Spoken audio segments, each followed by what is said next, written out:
दुर्योधन की मौत के बाद महाभारत युद्ध समाप्त हो गया था। धृतराष्ट्र के सभी 99 पुत्रों की मृत्यु हो चुकी थी।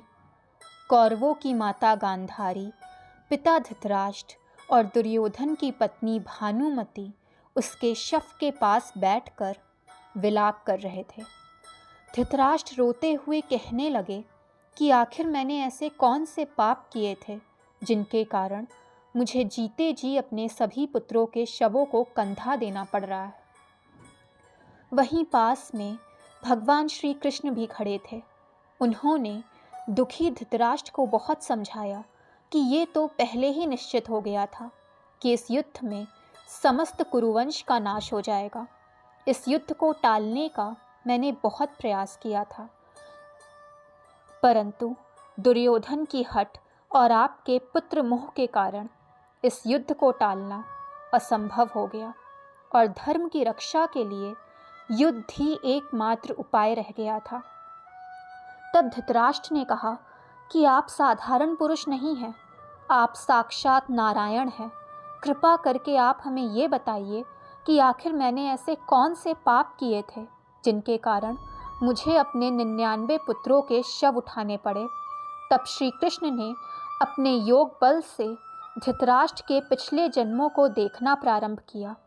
उन्होंने राजा धृतराष्ट्र के पिछले 99 जन्म में एक घटना ऐसी दिखाई थी जिसके कारण राजा धृतराष्ट्र को उनके कर्मों का फल भोगना पड़ा। भगवान कृष्ण ने बताया कि कोई भी अपने कर्मों के फल से नहीं बच सकता, चाहे वो अच्छा हो या बुरा। उन्होंने धृतराष्ट्र के पूर्व जन्म में घटित हुई उस घटना को बताया। श्री कृष्ण ने बताया कि धृतराष्ट्र ने अपने पिछले 98 जन्मों में बहुत से पुण्य किए थे, लेकिन अपने 99 जन्म में वो एक भील राजा थे जो अपनी प्रजा से बहुत प्रेम करते थे। उनकी प्रजा भी उनका बहुत सम्मान करती थी। उनके राज्य में सभी खुश थे। उनके राज्य में एक भील पति पत्नी मलंग और कोनी रहा करते थे। उनकी कोई संतान नहीं थी। कोनी इस बात को लेकर अक्सर रोती रहती थी। एक दिन कोनी अकेले में बैठकर रो रही थी। इतने में उसका पति मलंग आया और उसने उसे शांत कराने की बहुत कोशिश की और कहा कि अगर तुम दुखी होगी तो ईश्वर को भी दुख होगा, और अपनी सौगंध देते हुए कहा कि अगर अब तुम रोगी तो मेरा मरा मुख देखोगी। तब कोनी शांत हो गई और कभी भी ना रोने का निर्णय लिया। कुछ दिन बाद एक दिन मलंग जब शिकार पर गया तब कोनी चावल बीनने में लग गई। थोड़ी देर बाद वहाँ पर कुछ चिड़िया आ गईं और चावल के दाने चुगने लगी। देखते ही देखते वहाँ बहुत सी चिड़िया आ गईं। ऐसा प्रतिदिन होने लगा। कोनी ने अपने पति से बोलकर उन सभी चिड़ियों के लिए घर बनवा दिया। वो सारी चिड़िया वहीं रहने लगी। कोनी भी उन सभी पक्षियों को अपने बच्चों की तरह मानने लगी। एक दिन मलंग जब शिकार पर गया तो दिन भर उसे कोई शिकार नहीं मिला। फिर उसे एक पेड़ पर कुछ पक्षी दिखे। उसने उन पर अपने बाण से निशाना साधने की कोशिश की। अचानक उसे उन पक्षियों के बीच उसकी पत्नी दिखाई दी, जो उससे गुस्से में कह रही थी कि जिसे मैं अपने बच्चों की तरह मानती हूँ, तू उसे मारने जा रहा है। ये बात सुन मलंग का हृदय परिवर्तन हो गया और उसने निर्णय लिया कि वो अब कभी भी किसी पशु पक्षी का शिकार नहीं करेगा। घर आकर उसने सब कुछ अपनी पत्नी को बताया। तब उसकी पत्नी ने पूछा कि अब वो क्या करेगा, तो मलंग ने कहा कि अब मैं खेती करूँगा। ये सुन कोनी बहुत खुश हुई। उसने मलंग से सोमनाथ बाबा के दर्शन की इच्छा प्रकट की। मलंग भी तैयार हो गया, लेकिन उनके सामने एक समस्या थी कि वो दोनों उन सभी पक्षियों को यात्रा पर कैसे ले जाएं। दोनों उन पक्षियों को अपने बच्चों के समान मानते थे। मलंग ने कहा कि वो अपने पक्षियों को राजा के पास छोड़ देगा, फिर दोनों यात्रा पर जाएंगे।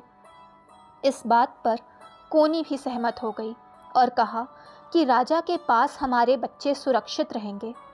वो दोनों राजा के पास अपने बच्चों को लेकर गए और राजा से सारी बात बताई। राजा बहुत खुश हुआ और उन्हें जाने की आज्ञा दे दी। वो दोनों यात्रा पर निकल पड़े। दोनों के यात्रा पर जाने के कुछ दिन बाद राजा को अपच का रोग लग गया, जिसके कारण राजा बीमार हो गया। वो कुछ भी खाता तो उसे पचता नहीं। सारा राज्य इस बात से परेशान था। राजा का रसोइया भी बहुत परेशान था कि आखिर वो राजा को ऐसा क्या खिलाए जो राजा को पच जाए और वो ठीक हो जाए। एक दिन उस रसोइया को किसी ने कहा कि क्यों ना तू अपने राजा को प्रतिदिन के भोजन के अलावा कुछ और बना के खिला दे। रसोइया इस बात से सहमत हो गया कि शायद मेरा ऐसा करने पर राजा का रोग ठीक हो जाए। उसके बाद उसने मलंग और कोनी के पक्षियों में से एक का मांस बना के राजा को खिला दिया, जिसे खाकर राजा ठीक होने लगा। फिर उसने प्रतिदिन राजा को उन्हीं पक्षियों का मांस बनाकर खिलाया। धीरे धीरे उसने सभी 99 पक्षियों को भोजन के रूप में राजा को खिला दिया। देखते ही देखते वो दिन भी आ गया जब मलंग और कोनी यात्रा से वापस लौटे और राजा से मिलकर उन्हें भगवान सोमनाथ का प्रसाद दिया। राजा बहुत खुश हुआ। उन दोनों ने राजा से अपने बच्चों को मांगा। राजा ने अपने मंत्री से उनके पक्षियों को लाने को कहा। मंत्री गया पर वापस नहीं आया। उसने फिर अपने अन्य दरबारियों को भेजा, लेकिन वे सब भी वापस नहीं आए। राजा ने क्रोध में आकर उन सबको बुलाया और पूछा। तब मंत्री ने सारी बात राजा को बताई। राजा ये बात सुनकर हैरान रह गया, लेकिन अनजाने में ही सही, पाप तो उससे हो चुका था। ये सब जानकर कोनी ने क्रोध में आकर राजा को श्राप देते हुए कहा, क्या तू अंधा हो गया था जब अपने भोजन में मेरे बच्चों को खा रहा था? मैं तुझे श्राप देती हूँ कि तू अंधा ही हो जाएगा, और जैसे तूने मेरे 99 बच्चों को खाया, वैसे ही तेरे जीते जी तेरे 99 बच्चों की मृत्यु हो जाएगी। इसी श्राप के चलते धृतराष्ट्र जन्म से अंधे हुए और उनके जीते जी उनके सभी पुत्रों की मृत्यु हो गई। दोस्तों, वीडियो पसंद आए तो चैनल को लाइक, सब्सक्राइब एंड शेयर करें ताकि चैनल की सारी नोटिफिकेशंस आपको मिलती रहें।